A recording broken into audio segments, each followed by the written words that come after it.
তারকার হাত কে নেই। সমস্ত বিধায়করা আছেন, জেলা পরিষদের কর্মাধ্যক্ষ, সরকারি সভাপতি থেকে শুরু করে সমস্ত নেতৃত্ব, দুই শাখা সংগঠনের ছাত্র, যুব, মহিলা, এনটিসি, সমস্ত শাখা সংগঠনের কর্তা ব্যক্তিরা আছেন, অনেক বক্তা আছেন। কিন্তু আমাদের এই জায়গাটাও খুব ছোট, তারপরে গরমও প্রচন্ড, তাই দীর্ঘক্ষণ এই সভা চালানো সম্ভব নয়।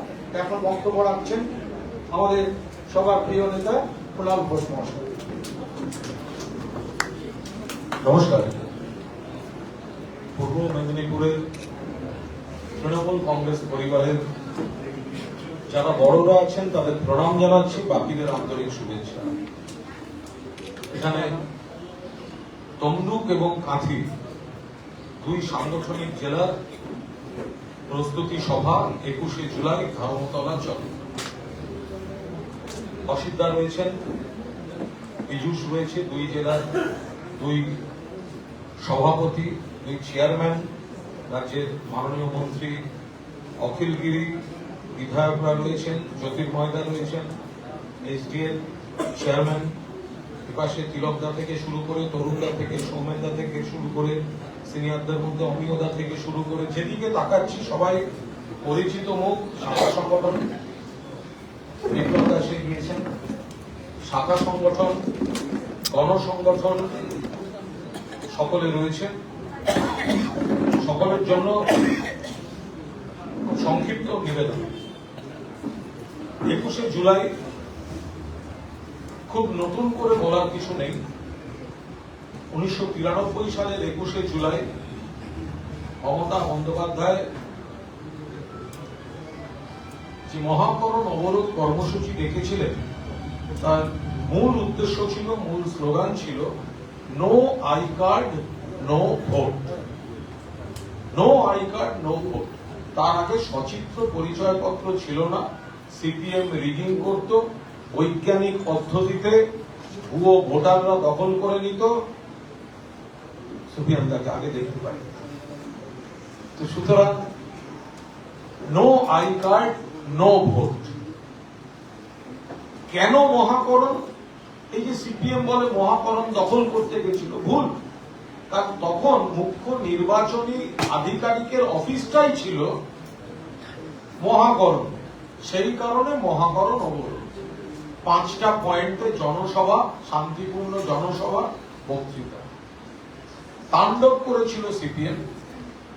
আমার খুব কাছ থেকে দেখার সুযোগ হয়েছিল এই কারণে, কারণ এক প্রস্তর ছাত্র রাজনীতি করার পর তখন আমি সাংবাদিকতা, আজকাল কাগজে ছিলাম। আমার দায়িত্ব ছিল সকাল থেকে রাত সারাদিন মমতা বন্দ্যোপাধ্যায়ের সঙ্গে, বাড়ি থেকে শুরু করে তারপরে যা যা হয়েছে আমি খুব কাছ থেকে দেখার সুযোগ হয়েছিল সাংবাদিক হিসেবে।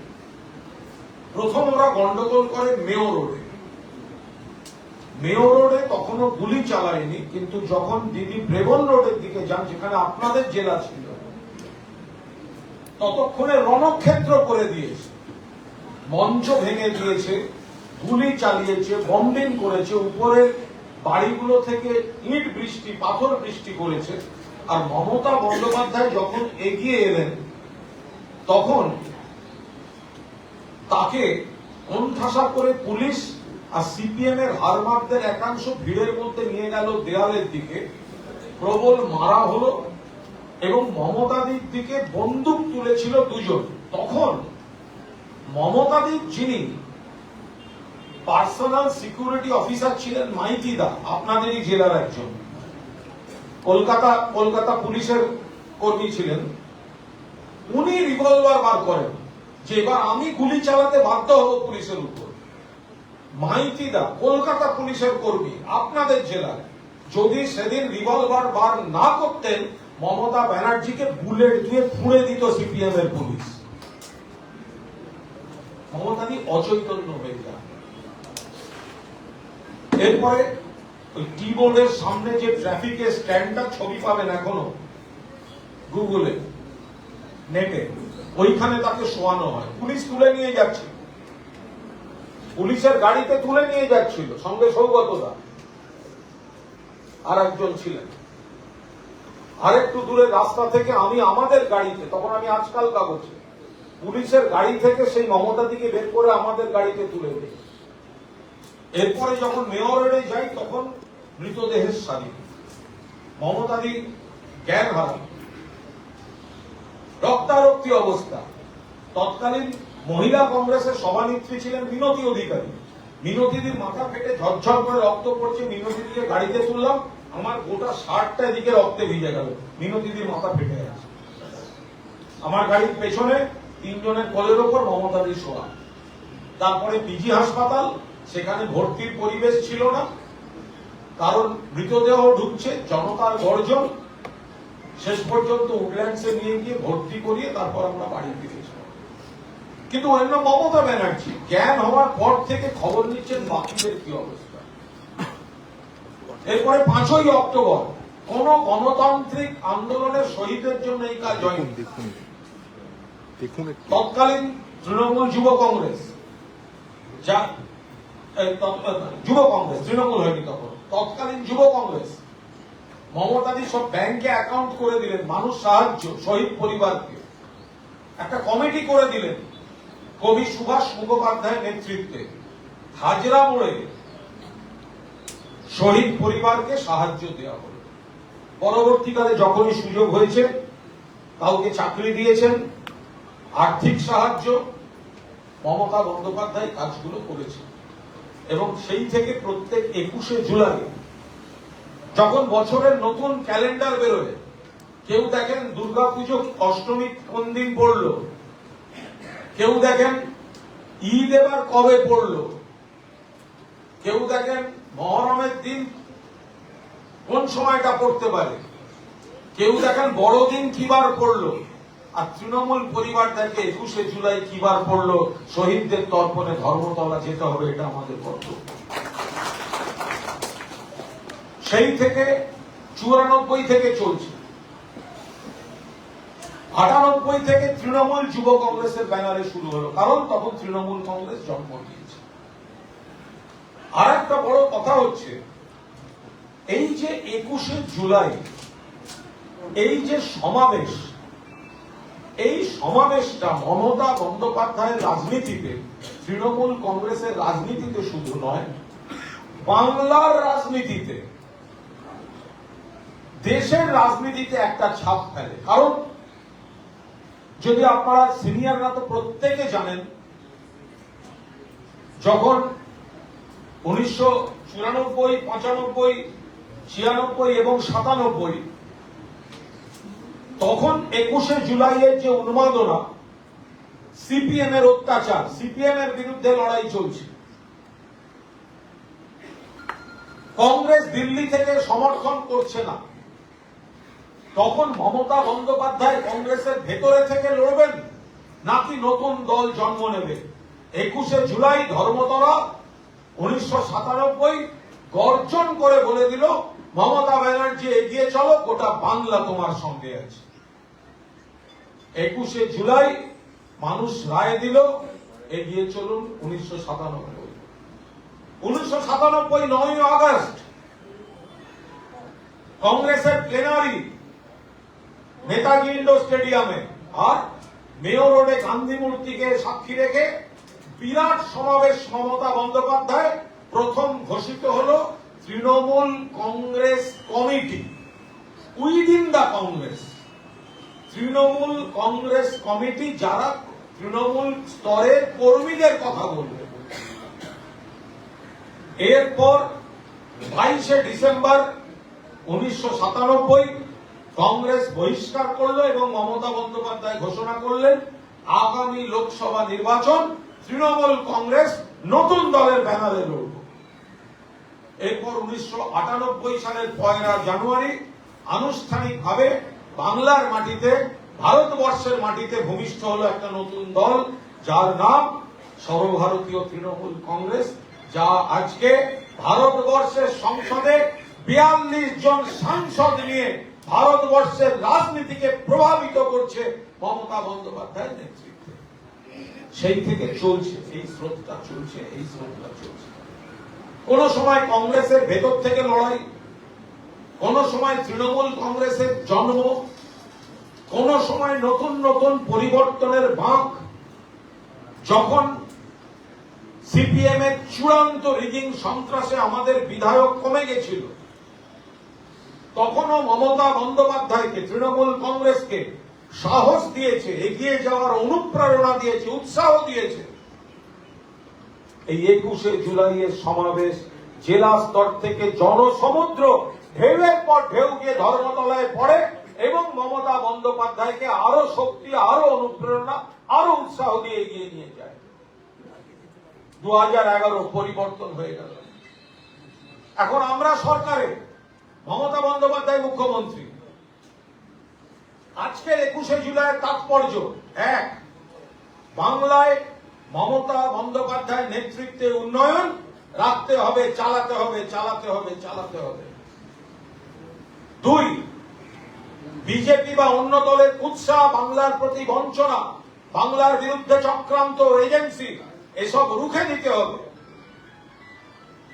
তিন, বাংলাকে তৃণমূল কংগ্রেসের দুর্ভেদ্য দুর্গ, মা মাটি মানুষের দুর্গ করার পাশাপাশি দেশ থেকে বিজেপি সরকারকে উৎখাত করে যে বিকল্প সরকার তৈরি হবে, সেখানে মমতা বন্দ্যোপাধ্যায়ের হাত আরো বেশি করে শক্তিশালী করতে হবে।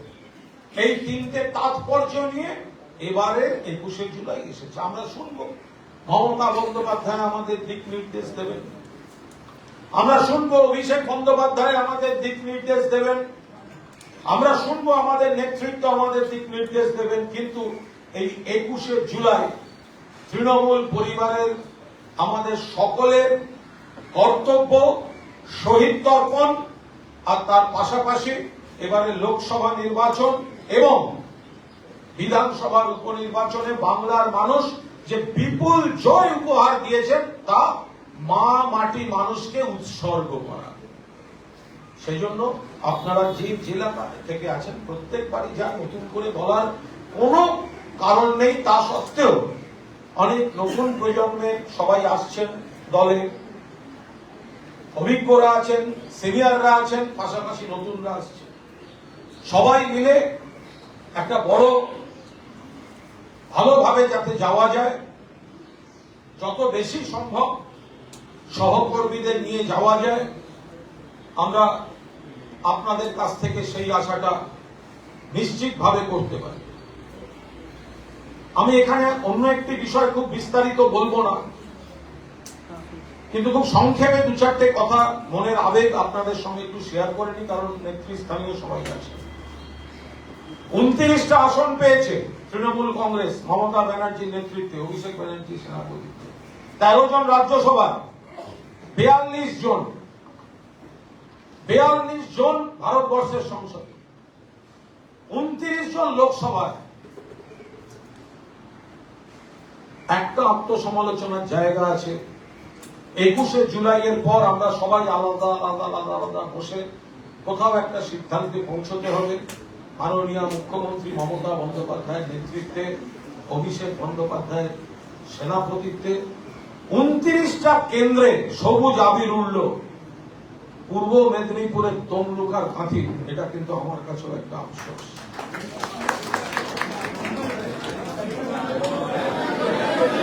কথা হবে না, একটা আওয়াজ হবে না, যা বলবো শুধু আমি বলবো। অন্য যার বলার ঠিক ফোরাম তৈরি হবে, সেখানে আলোচনা হবে। এর বাইরে কোনো হাততালিও পড়বে না, কোনো কমেন্ট হবে না। পঞ্চায়েত নির্বাচন পর্যন্ত আমরা চেষ্টা করেছি সবাই, লোকসভা নির্বাচনেও সুদক্ষভাবে চেষ্টা হয়েছে, কিন্তু আমাদের আত্মসমালোচনার জায়গা আছে। পূর্ব মেদিনীপুর একটা ঐতিহ্যশালী জায়গা। ফিরোজা বিবি শহীদ মাতা আমাদের এখানকার বিধায়ক। পূর্ব মেদিনীপুর, এপাশে তমলুক, ওপাশে কাঁথি। আমি ব্যক্তিগতভাবে মনে করি দুটো আসনই এবার আমাদের জেতা উচিত ছিল। আমি আবার বলছি, শুভেন্দু অধিকারী আমাদের সঙ্গে বিশ্বাসঘাতকতা করে গেছেন, তার সমালোচনা আমরা করি। শুভেন্দুর সমালোচনা পরে করবেন, আগে আমাদের ঘর সামলাতে হবে, আমাদের নিজেদের ব্যর্থতা দেখতে হবে। যদি সবাই এত বড় বড় নেতা, কেন জেতা হলো না দুটো আসন? কিসের জন্য জেতা হয়নি দুটো আসন? মমতা ব্যানার্জি কোনো খামতি রাখেননি, অভিষেক ব্যানার্জি কোনো খামতি রাখেননি। কেন এই সিট দুটো জেতা হয়নি? কেন কেন কেন জেতা হয়নি? কোথায় বাধা ছিল? আমাদের এই ভুলগুলো বের করতে হবে। কন্যাশ্রী চলছে, লক্ষ্মীর ভান্ডার চলছে, যে 29টা আসন জিতেছে সেখানে যা যা স্কিম চলে সেগুলো পূর্ব মেদিনীপুরের দুটো আসনেও হয়েছে, তাহলে আমরা বার করতে পারিনি কেন? মমতাদি তো সরকারের কাজে খামতি রাখছেন না। অভিষেক তো পৃষ্ঠপোষকতায় দলকে সাজাতে কোনো খামতি রাখেননি। তাহলে কিছু কিছু জায়গায় আমাদের ভুল হচ্ছে, আমাদের কোথাও ভুল হয়েছে। আমি ঠিক না আপনি ঠিক, এই করতে করতে আমরা খাল কেটে কুমির এনে ফেলেছি। এই ইগো রাখা যাবে না। 21শে জুলাই জনস্রোত করুন কলকাতায়, রাজ্য নেতৃত্ব যথা সময় এই জায়গায় হাত দেবেন, পূর্ব মেদিনীপুরে হাত দেবেন। খোল নলচে বদলে ঘুরে দাঁড়াবার লড়াই শুরু হবে এই পূর্ব মেদিনীপুরের মাটি থেকে। লক্ষ্য 26শে বিধানসভায় আবার সাফল্য নিয়ে আসা। সকলেরই কিছু না কিছু বক্তব্য আছে, আমরা যথাযথ ফোরামে সেগুলো শুনবো। এখন প্রথম কাজ ঘুরে দাঁড়াবার একটা ঐক্যবদ্ধ স্রোত দেখাতে 21শে জুলাই সবাই মিলে ধর্মতলা চলো। এরপরে রাজ্য নেতৃত্ব দেখছেন গোটা বিষয়টা চুলচেরা বিশ্লেষণ হবে। 16টার মধ্যে 15টা বিধানসভা হার আমরা সহ্য করতে পারছি না, এবং এর কৃতিত্ব বিজেপির নয়, এর অপদার্থতা আমাদের নিজেদের, আমাদের ঘরে। এইটা আমাদের সহ্য করতে হবে, সমালোচনা করতে হবে, ঘুরে দাঁড়াতে হবে। যারা যেভাবে ভোট করেছেন কোথাও না কোথাও ত্রুটি ছিল, না হলে এই রেজাল্ট হয় না। যত কারচুপি করে থাকুক, আজকে 29টা সিট জিতেছে, আজকে 4টে বাই ইলেকশন, যতই বাই ইলেকশন বলুন, তৃণমূল পরিবার ঐক্যবদ্ধ হয়ে এক হয়ে লড়েছিল। তাই বিজেপির যেটা 3টে আসন মমতা ব্যানার্জি, অভিষেক ব্যানার্জির প্রার্থীরা জিতে এনেছেন। আর মানিকতলার রেকর্ড ভোট 62-63 হাজার ভোটে আমরা জিতিয়ে বিজেপির মুখের উপর ঝামা বসে দিয়েছি। সেটা পূর্ব মেদিনীপুরে হতো, পূর্ব মেদিনীপুরে সম্ভব। কেউ এতটুকু মনোবল হারাবেন না। শুধু মাথায় রাখুন, আমাদের শত্রু বিজেপি, আমাদের শত্রু বিজেপির নেতারা, সিপিএম এর নেতারা, কিন্তু তাদের সমালোচনা করার আগে আমাদের ঘরের সমালোচনা করতে হবে। একটা হোয়াটসঅ্যাপ পাঠিয়ে দিলাম, ও উরুকের লোক, আবার তার অন্য গোষ্ঠী আর একটা হোয়াটসঅ্যাপ পাঠালো, ও তার লোক। এই করে ওয়ার্ড জেতা যাবে না, এই করে এলাকা জেতা যাবে না। সকলে মিলে কাঁধে কাঁধ মিলিয়ে, আর রাজ্য নেতৃত্ব যতটা পারছেন নজর রাখছেন। বাকিটা তো আপনারাই সব। আপনাদের ডে টু ডে কাজে কেউ না কলাচ্ছে না, আপনার এরিয়ার কাজে কেউ না কলাচ্ছে না। সেই জায়গাটা সকলকে নিয়ে চলতে হবে, নইলে একটা 21শে জুলাইয়ের ঐতিহাসিক সমাবেশ, আর তারপর এলাকায় যদি আমি শুধু আমার 4 জনকে নিয়ে চলবো, আর অন্য ফুটপাতে 16 জন আর একদিকে চলবে, এইভাবে চললে কিন্তু জেলা রিকভার হবে না। জেলা রিকভার করতে গেলে রেজাল্টটা কি হবে? আপনি বলবেন আপনার এলাকায় বড়, আমি বলবো আমার এলাকায় বড়, আর রেজাল্ট বলবে 16টার মধ্যে 15টায় হেরেছি। মানিজ্য থাকবে? তাহলে জেলার মানিজ্য রাখতে হবে। সব মিলিয়ে এতজন সিনিয়র আছেন, আপনারাই পারবেন, আপনারাই করবেন। রাজ্য নেতৃত্ব যথাযথভাবে সহযোগিতা করবে। ফলে কোনো অবস্থায় কোনো হতাশার কারণ নেই। যারা তৃণমূলের কাজ করতে চাইছে তাদের করতে দিন, এমন ভাবে চলুন, যা করবেন দিনের আলোয় করুন। একই পরিবারের কেউ গিয়ে তৃণমূল প্রার্থীকে ফুলের তোড়া দেবে, তার আরেকজন গিয়ে সিপিএম প্রার্থীকে দেবে, আরেকজন গিয়ে বিজেপি প্রার্থীকে দেবে, এভাবে বিশ্বাসযোগ্য নেতৃত্ব হতে পারে না, এভাবে হতে পারে না। যা হবে খোলাখুলি হবে, সামনাসামনি হবে। মমতাদির ছবি, অভিষেকের ছবিকে সামনে রেখে হবে। সামনে 26-এর নির্বাচন আসছে, 16-এ 15 ছিল, ওটা উল্টে 15 তৃণমূল, 1 বিজেপি করতে হবে। সেই লড়াইটা 21শে জুলাইয়ের জনসমুদ্র থেকে শুরু করতে হবে। এখানে আরো সবাই আছেন, চিত্তদা, নন্দদা, তরুণরা, সুপ্রকাশ, দূর থেকে বাকি যা সকলকে, দাদা সিনিয়রদের দেখতে পাচ্ছি, পল্টুকে দেখেছি, আরো সবাইকে মানা রয়েছে, সবাই রয়েছে। আমি কারণ নাম না বলতে পারলে আমাকে মার্জনা করবেন। কলকাতা থেকে আমার সঙ্গে ভাই কলকাতা পুরসভার কাউন্সিলর সচিন এসছে। যারা শিয়ালদা স্টেশন দিয়ে যাবেন, শিয়ালদা স্টেশনটা ও হচ্ছে কাউন্সিলর ওখানকার, যদি কারোর কোনো অসুবিধা হয় সচিন সিং, ও শিয়ালদা স্টেশনটা ওর ওয়ার্ডের মধ্যে পড়ে, কোনো অসুবিধা হলে কোনো নেতা ওর সঙ্গে যোগাযোগ করে নেবেন। আপনাদের তো হাওড়া দিয়ে বেশি যাতায়াত, আপনাদের বেশি হাওড়া, ওখানে তো ক্যাম্প থাকবেই। সবাই ভালো থাকবেন, যাতায়াত থাকবে আমার। চেষ্টা করবো আবার ছুঁচুতো দিয়ে খানিকটা জোড়ার কাজ যতটা করা যায়, কিন্তু বাকি সমস্ত আপনাদের কাজ 21শে জুলাই থেকে আবার ঘুরে দাঁড়ানোর লড়াই হবে তো? একটু জোরে হবে তো? আরে একটু জোরে হবে তো? দেখুন, কোনো কিছুই শেষ বলে কিছু হয়নি। একটা খারাপ হয়েছে, সেটাকে ভালো করতে হবে। ওরা কারচুপি করেছে, কিন্তু আমাদের গলতের, আমাদের ঝগড়ার সুযোগ নিয়ে করেছে, আমাদের অন্তর্ঘাতের সুযোগ নিয়ে করেছে। এই সুযোগটা আর দেওয়া যাবে না। ভালো থাকবেন, বড়রা প্রণাম নেবেন। আগামী দিন আবার আশা করি ঘন ঘন দেখা হবে, এবং এখানকার যারা নেতৃত্ব রয়েছেন তাদের সুযোগ্য নেতৃত্বে আগামী দিন আবার পূর্ব মেদিনীপুর মমতাদির হাতে একটা সফল রেজাল্ট তুলে দেবে। জয় হিন্দ, বন্দে মাতরম, সর্বভারতীয় তৃণমূল কংগ্রেস জিন্দাবাদ, মমতা ব্যানার্জি জিন্দাবাদ, অভিষেক ব্যানার্জি জিন্দাবাদ, জয় বাংলা।